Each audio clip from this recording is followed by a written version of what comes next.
Okay, we were on the second ceremony, and the first time I was yanked out of this reality. Um, and yeah, so the world kind of developed like a Polaroid, and I was back to having some frame of reference of who and where and what I was. Um, and I think I was still rage purging, is what I called it, or purgatory. Uh, but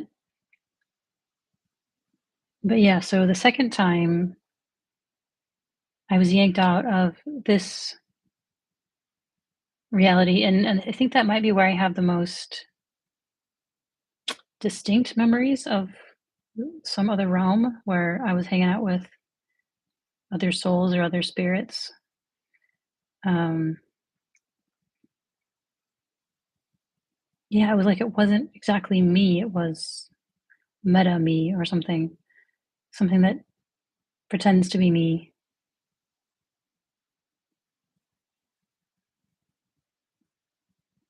watches me. I don't know. But but then all of a sudden I could feel myself sort of like falling, not falling down, but falling through something. Uh And it was like my consciousness missed, and so it was next to my body, it wasn't in my body. You could see my body, and you could see my body, and it was thinking like, "Who or what is that suffering, twitching, wailing, jiggling meat sack? Like, that sweaty, suffering, like, what is that? Poor thing." And then it was like, "Oh, shit, that's me. Shit." And then it was like, "Phoomp," and then I was the meat sack, um, again. And there was a sense that, I could have left and been gone for good. I could have just been like, "Fuck this. I don't wanna be a meat sack anymore. Like, I've had enough of that." Um and it was somewhat tempting, and I couldn't clearly visualize why that's a bad idea, but I could vaguely remember, my the fact that I have people who sort of count on me to return from my trip to the jungle, and, I mean, there was a deep sense that, like, yeah, I'm not gonna just abandon this. But there was a moment of like, "Ooh, I could, and it would be so much easier." Uh, but after all, I chose this for whatever reason, and I chose it again.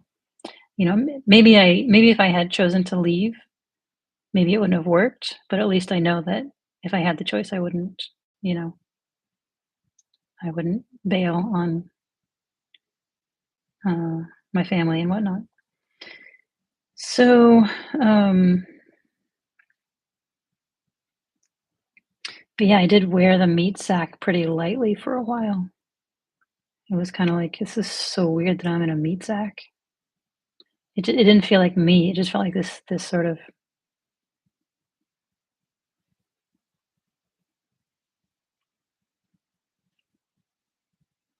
thing that I inhabited, and I inhabited it kind of lightly for a while. Um, and then the third time, I was in the other reality, and then I could feel myself being yanked back to this one, like down, down, down, down, down through so many layers. Um, and then I was back in the meat sack looking directly upwards, and there was this deep black disc. It's hard to know how big it was because there was no sense of perspective. Um, but it had little technical parts sticking out at the right and the top, like it had been what transported me or calculated my trajectory back into this reality. And it was kind of like looking at me, making sure everything was calibrated correctly, and then it vanished. Um, and oh, at the during the first During the first night, also, I had seen a huge green snake kind of just go by. Like, it didn't stop to talk or anything. It just went I just saw it go by. And this time it traveled again, traveled to the right. And I think last time it had looked at me, and this time it didn't look. It was just like it just kept going. Whatever that means, who knows? Um,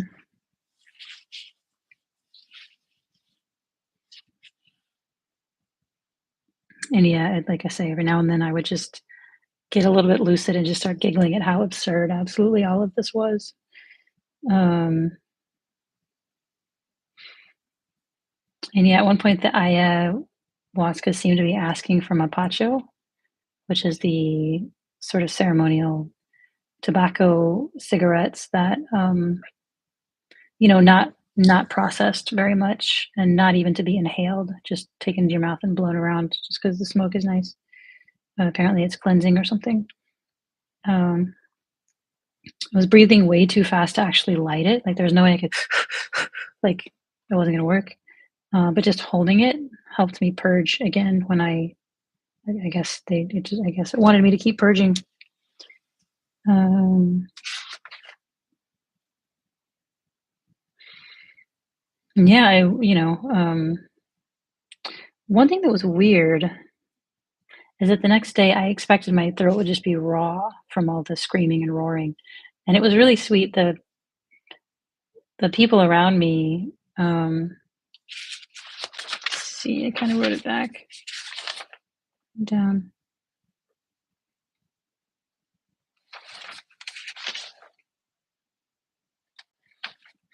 Anyway, one of them said she blew a lot of mapacho in my direction.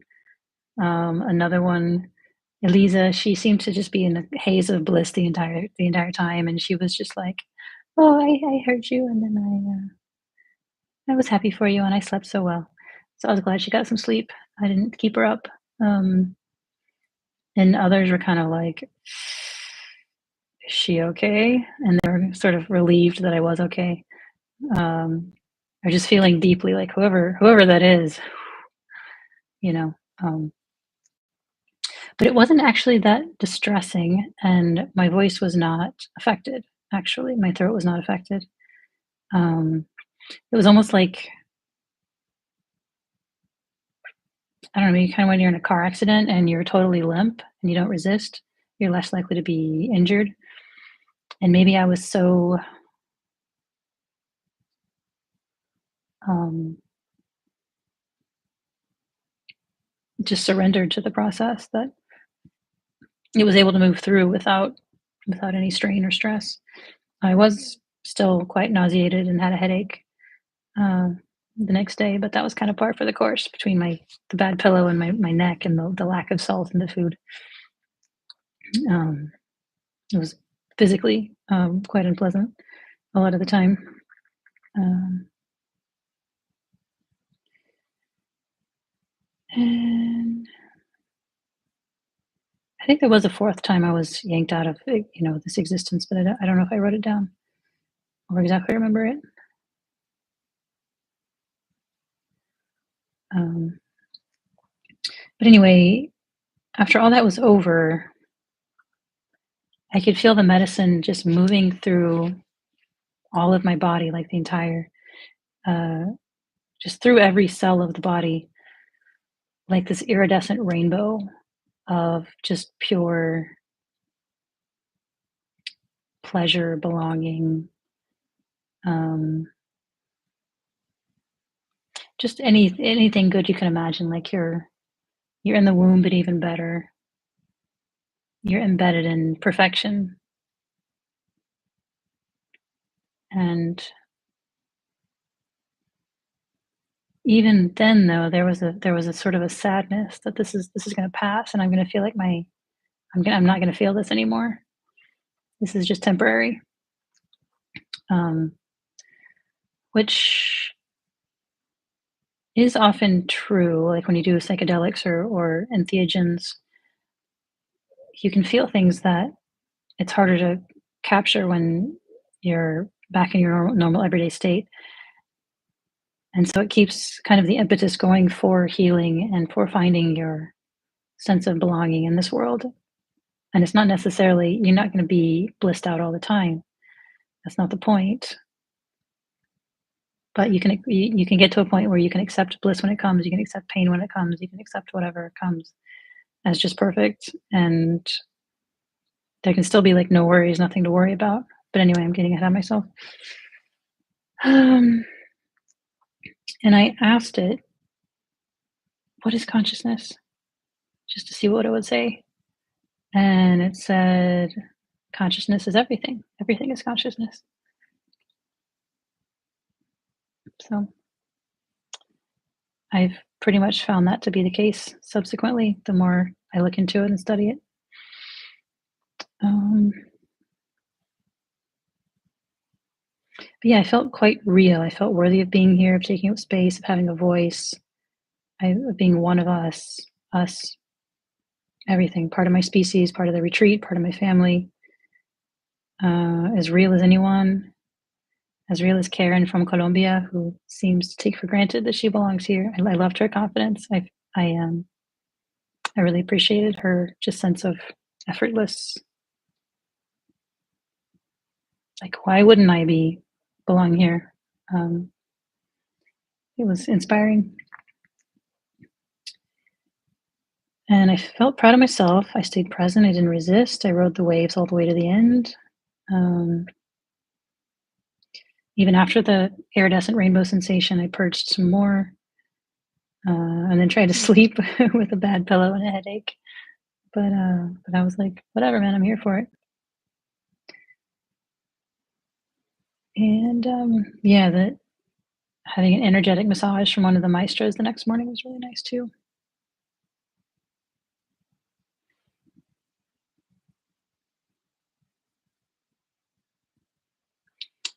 And I wrote on one of the next days, part of me is so sick of this. I just want to go home to my family, eat salty cheeseburgers, take hot showers, wash my smelly bathing suit that never quite dries. We had to wear bathing suits for the flower baths, which sounds very romantic.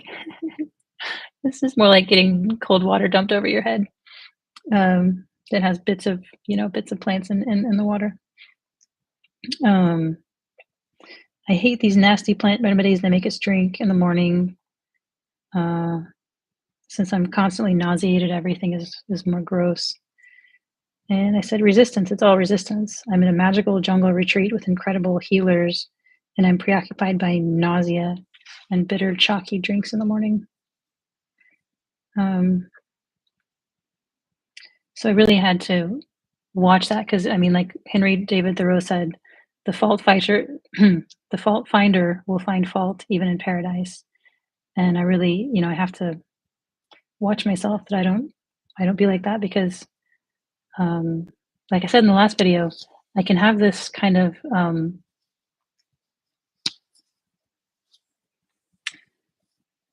feeling that anything I can have or do can't be all that interesting or impressive by definition. But that's just, layers of insecurity talking. So, anyhow,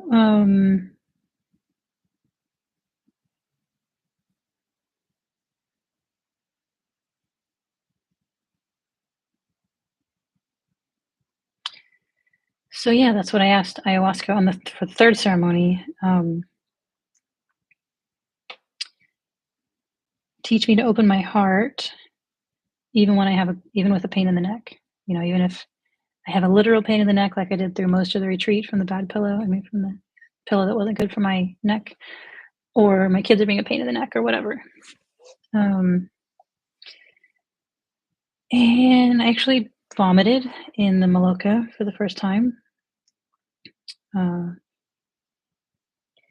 and then started with the growling and grunting and groaning again. And it's one thing to do that in your own tambo, your own hut, but it wasn't the kind of ceremonial space where everybody could just be as crazy as they wanted. It was like you're supposed to stay silent, as silent as possible, so you're not imposing on anyone else's experience, which is a way to do it, and I think it's fair.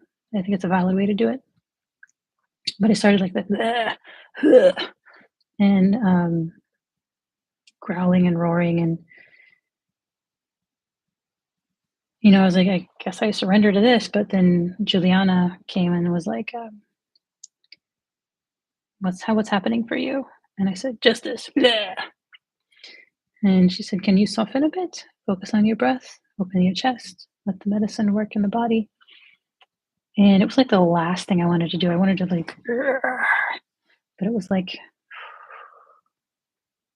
and it was so difficult. I was like squirming with it, with the discomfort of that. Um, but again, it just felt like this is what's happening. This is what trained facilitator is asking me to do. So it's probably the right thing to do. Um,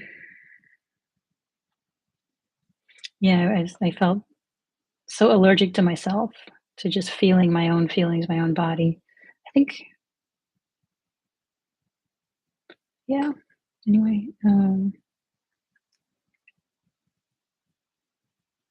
I am finding the notes now where Isabel, one of my neighbors in my tombo, said she was proud of me. It sounded like a lion when I was rage purging in my tombo. So she said it was so powerful.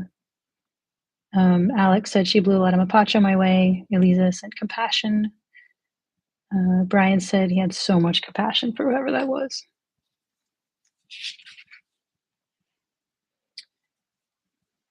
So,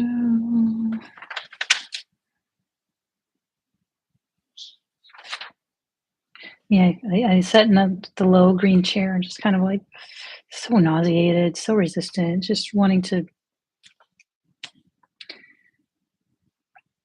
somehow either get out of the situation or pretend to be out of the situation instead of just actually relaxing into it, to my suffering body.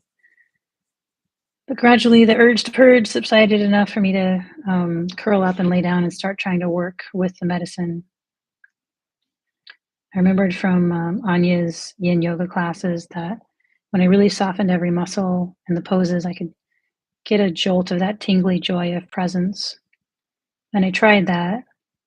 And at least once, when I was invited by Aya to open my heart fully to the present, I was able to. And I felt the ineffable peace and perfection that passes all understanding, and a fern grew beautifully out of the middle of the scene where some scenario was set up in my mind space. I accepted it completely, and it was beautiful. And I was able to feel the headache and nausea as just sensations, not suffering. But only the once. After that, more scenarios were set up, and I was just too tired. I was too miserable. I felt beaten down and powerless and exhausted, weak, in pain, inadequate, a disappointment. And I felt annoyed. I was like, you don't teach people skills they're bad at by throwing them into difficult scenarios and telling them to do the thing they have a really hard time doing. Um,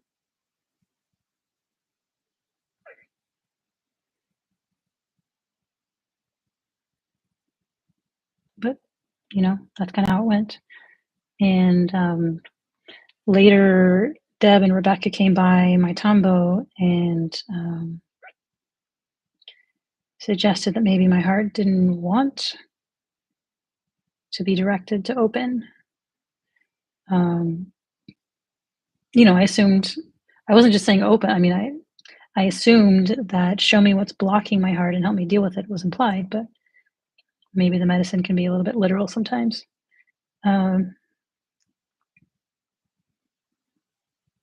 the heart of anger and fear is grief, sadness. So maybe when my energy settled on my heart in yin yoga, it was asking to deal with my sadness. And they reminded me that an open heart is not just about bliss and perfection. An open heart contains pain, sadness, and all the rest. And it is soft, not striving, not trying, not clenching or reaching.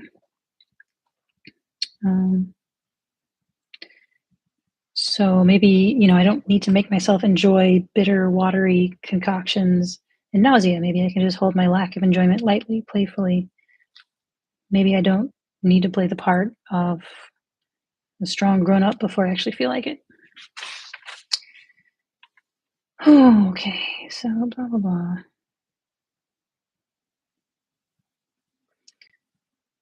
Being present starts with being in Peru while I'm in Peru, in a magical place with so many jungle friends.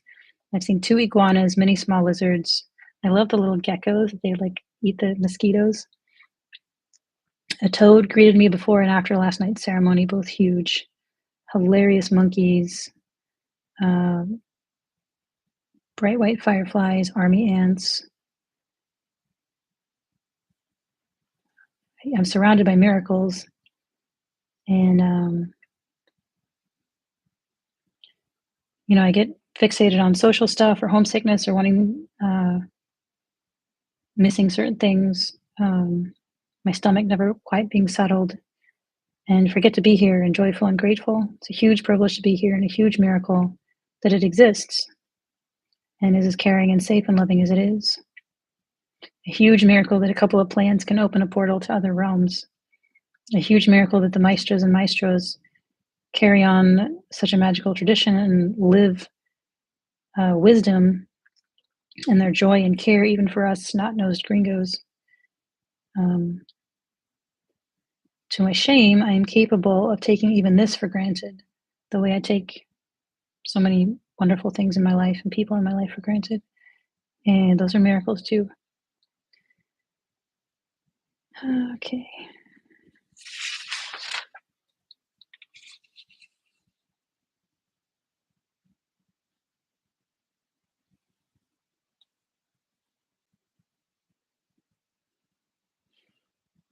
And yeah, the people were just so kind and thoughtful. And if I would say to somebody, I feel so bad that my shitty energy can sometimes bring someone down.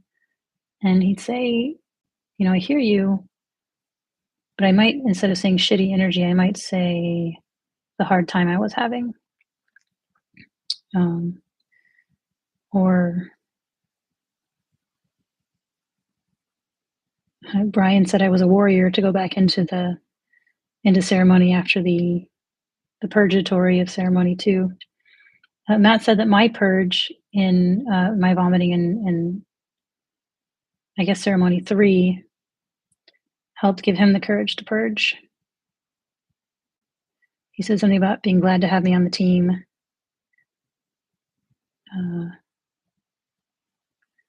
Yeah, because we were all definitely in it together in a big way. Mm.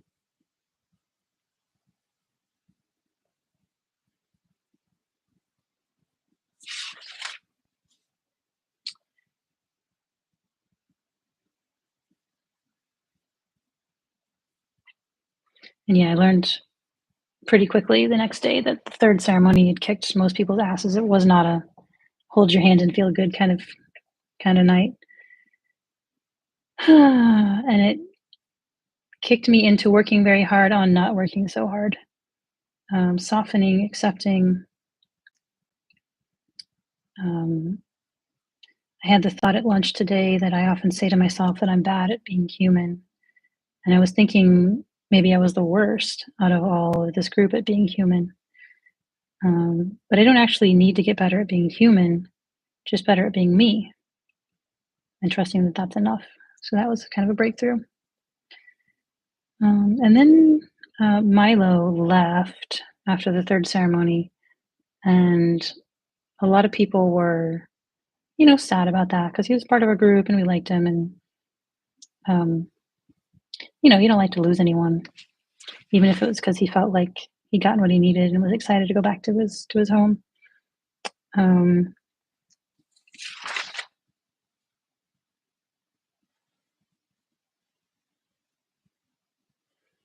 And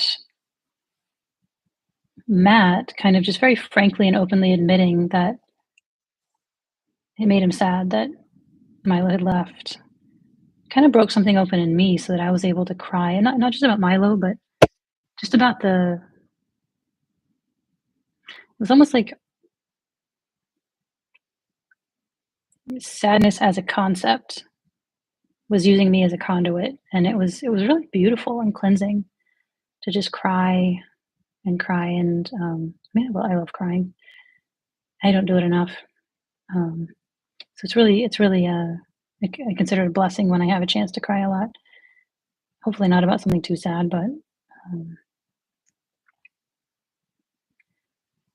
um, but yeah, we all wished Milo the best, and I really hope he's doing well. Um,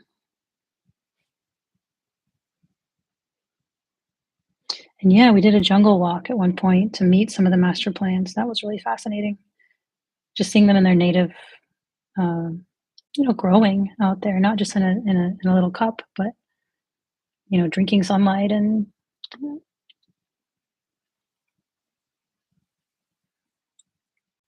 living where they live. It was really cool.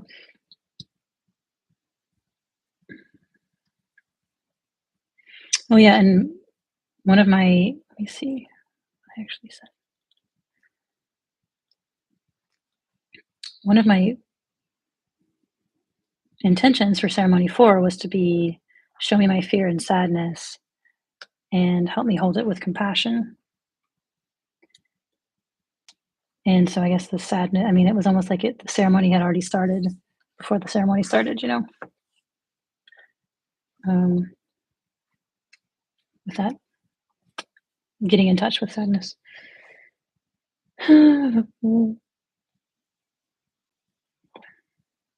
We also had an intense exercise where we had to look each other in the eye and for like 5 or 10 minutes ask, how do I judge myself? How does it impact me? And how does it feel to say it out loud? Everyone was pretty much crying by the end of that. It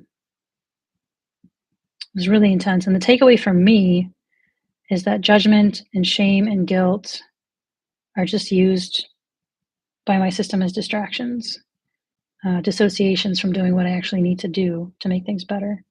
They're really, really pointless. Um, and that was a good thing to really get a strong dose of remembering. Then came ceremony 4. Uh,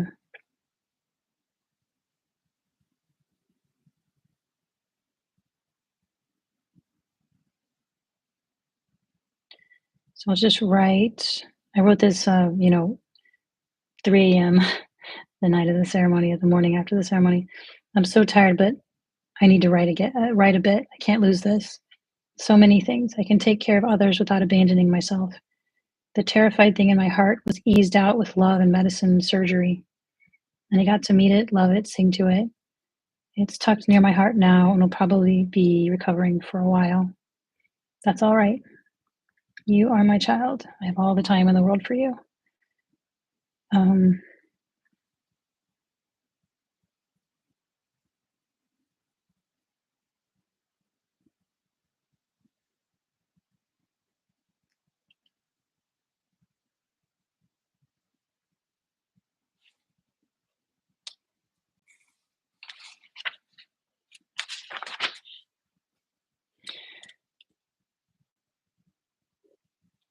yeah, so I actually saw a vision of because my Ahmed and the kids gone to Branson while I was there, and I saw them in the hotel room, sleeping on either side of, the kids sleeping on either side of their baba.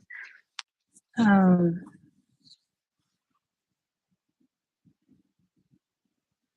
and who knows if it was just a, hallucination or if I actually opened a little portal and looked in their hotel room. But it was cool.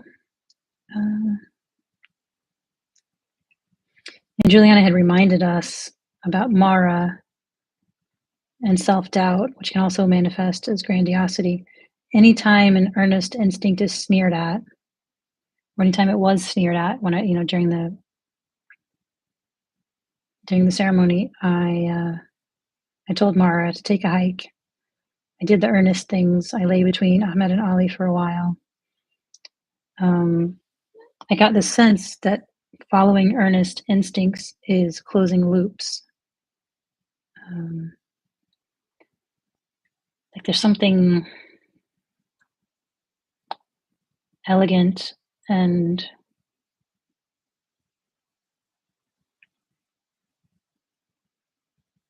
artful, maybe, about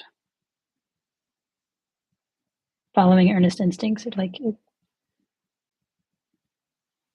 makes things better somehow in a beautiful way.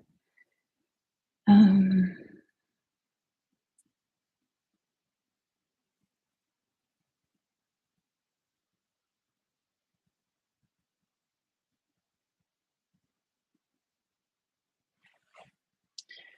and I got a sense too that the maestros and maestras somehow they can see the architecture of the world in a way that most people can't. Like they have some cheat codes or something where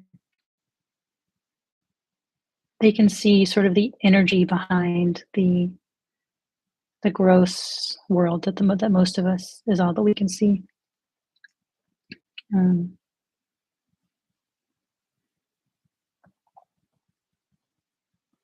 and Walt Whitman, um, he had the codes, man. He could see. I feel like he could see exactly what's going on. It's pretty cool. And just in general, I was thinking of everything in our cultural pantheon, or not pantheon. What's the word? Like everything our culture has offered and sort of held on to as something worth holding on to. Nearly all of it points to just this incredible wisdom. Even Disney movies. Like I was like the Frozen 2 movie is really incredible in a lot of ways.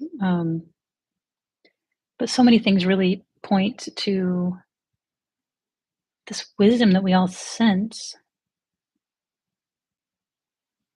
that can be kind of spoken in a billion trillion different ways. But it's beautiful. I was just weeping thinking of all the ways that we're pointed to this.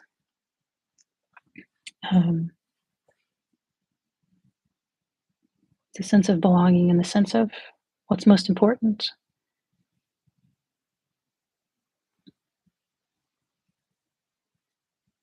The hero's journey and all the rest of it. Um, yeah, and I asked, I'm getting ahead of myself. Let me talk a little about what happened when the actual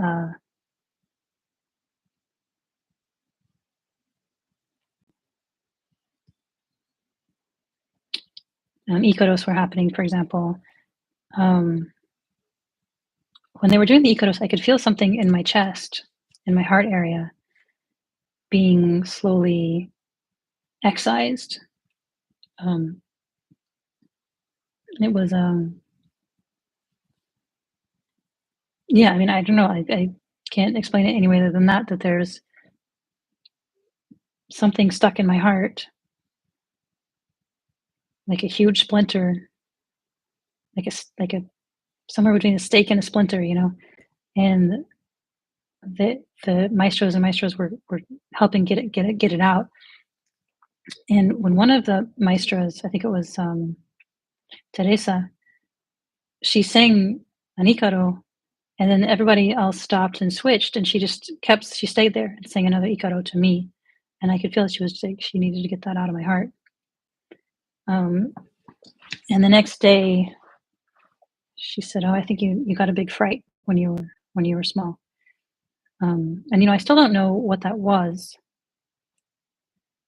but what it looked like once it came out was a little seahorse, just a little sad seahorse.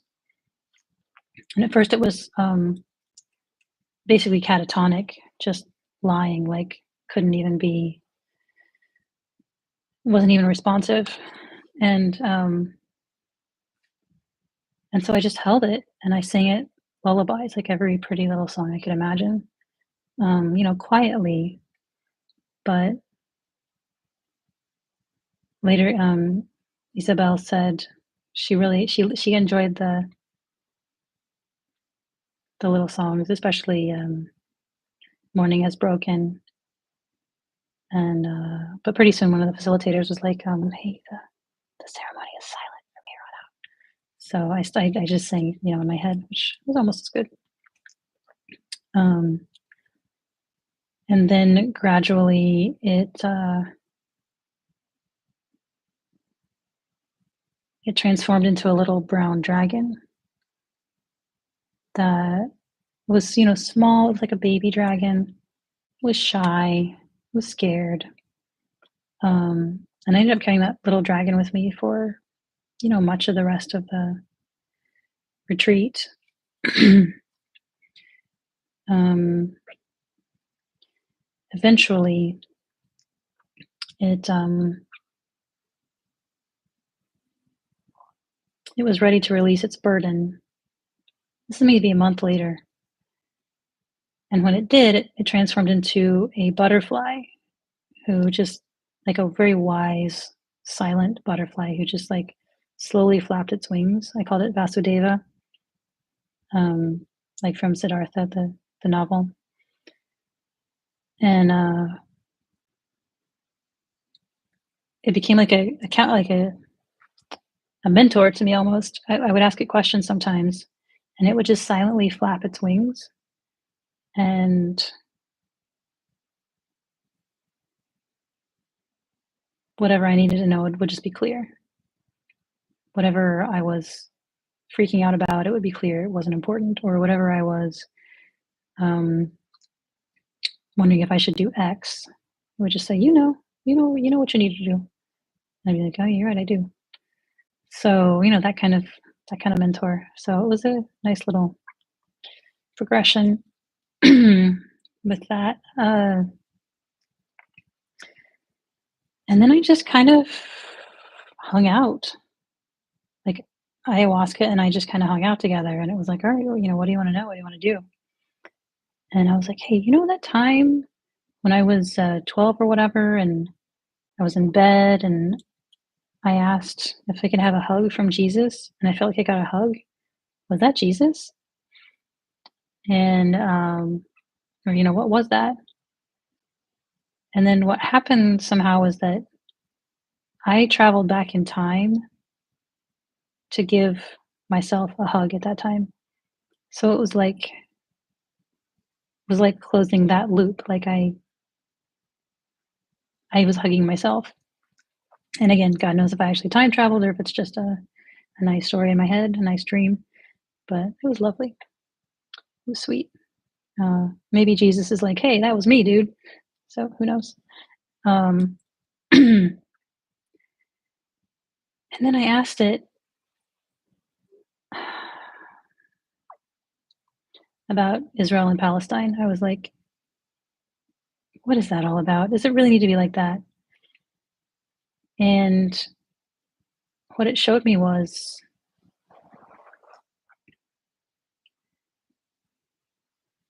a real strong sense of the humanity on both sides. I mean, I had never felt more empathetic toward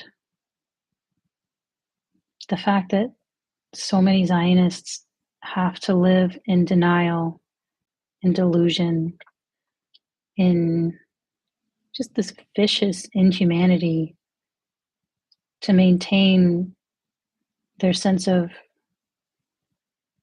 security and superiority in a world that has all too often abandoned them and made them feel less than. And that's a huge tragedy too. I've often said I'd rather be Palestinian than Israeli, even with everything going on, because Palestinians are kind of happy. Like they live on their own land. They feel, of course, this is my land. They're not tortured the way that Zionists have to torture themselves to justify what they do. Um, and it showed me Gaza laid to waste. And like I've known for years that some kind of genocide was likely coming if things didn't change in a major way, and there was no hint that things were going to change in a major way, unfortunately. So it was just a question of when. And I always just thought it'd be in 50 years or 100 years, you know? I didn't expect the genocide to start in a few months. Um, so when I saw Gaza laid waste, you know, my first thought is like, oh, that's going to be the genocide. And my second was like, oh, maybe it's just showing me 2014 because like lots of Gaza had already been laid waste before the genocide. Although the genocide is just off the fucking scales.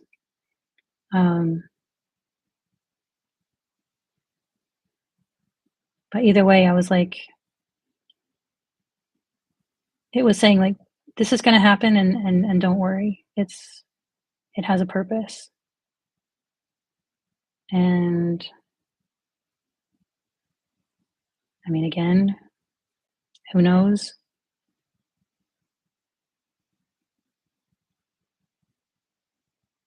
It still really fucking sucks to watch a genocide.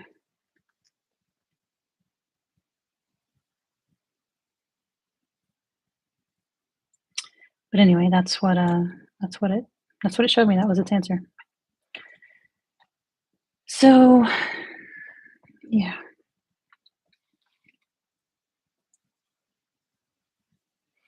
So they're all acting out a grand drama, and there's a purpose to us. And yes, there is suffering, but it ends one day like a bad dream. Even Donald Trump has his part to play. The persecution of, you know, LGBT kids and how they find solidarity and identity, new threads of meaning and belonging. I mean, again, it still fucking sucks when another non-binary kid is bullied to death. I'm not gonna like be like, oh, I'm glad that's happening. But anyway, a plant told me it happens for a reason, whatever that's worth.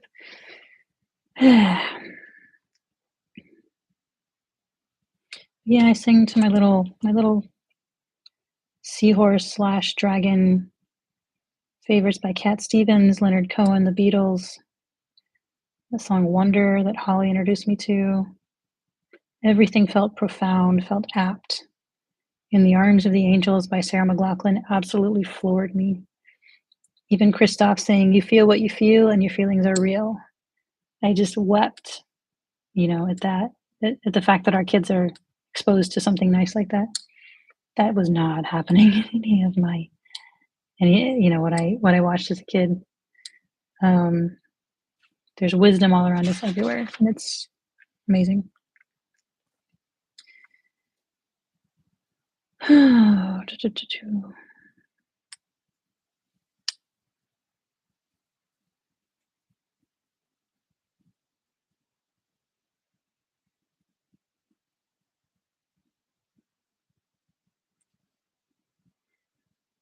And yeah, and also in Frozen 2, you are the one you've been waiting for. It's nice.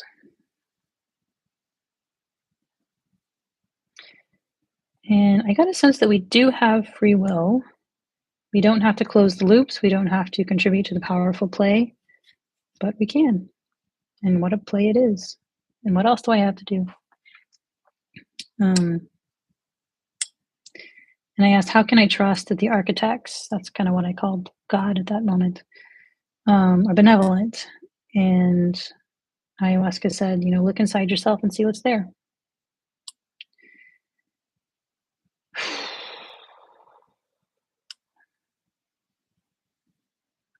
And I remembered how it broke my heart when Ollie did something cute and we laughed, and he thought we were laughing at him when he was really tiny.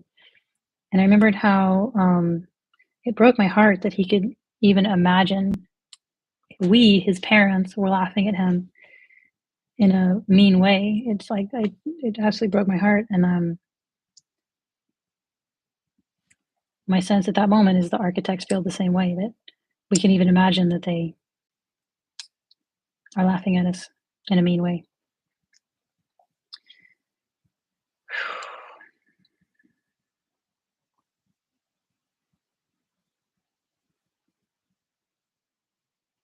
And I said, maybe we're all Jesus in a way, sent here to be tested and crucified. challenged to be kind even in the face of suffering and death.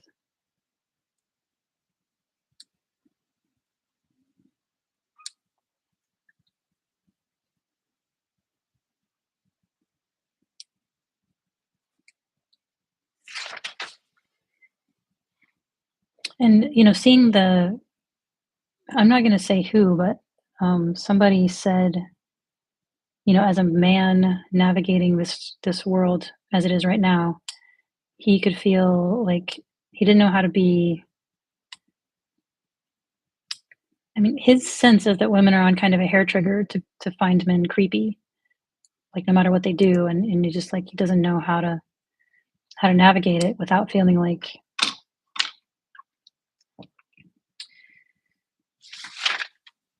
not valid, I guess. And, I it was disarming, that level of vulnerability.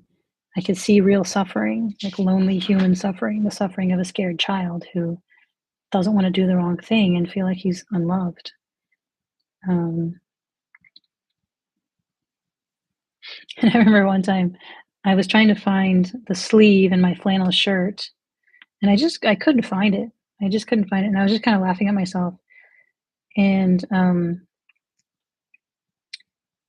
kids often have trouble finding their sleeves, and parents are always like, "It's right there, hurry up, come on."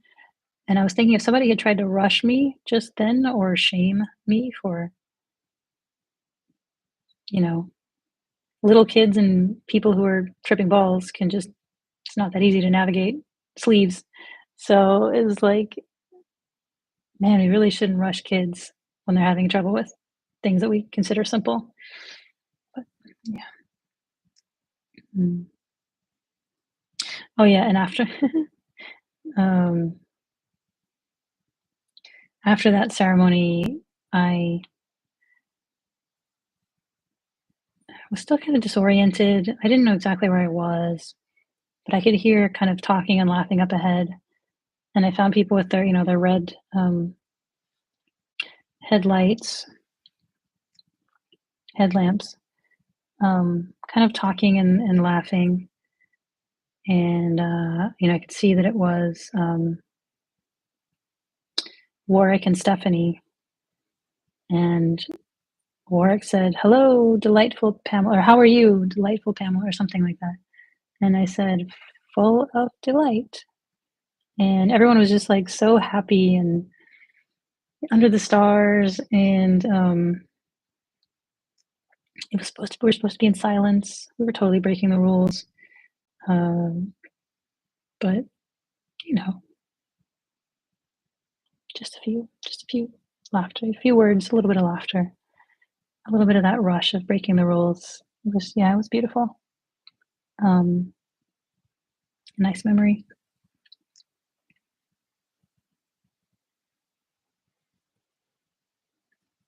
So fifth ceremony, out of six, so we're almost finished. Um, by now, I felt so weak, so beaten down, so exhausted. Uh, I dropped all grand ambitions and just asked the medicine to mother me. I said, "Help me feel held, accepted, safe, loved, mothered."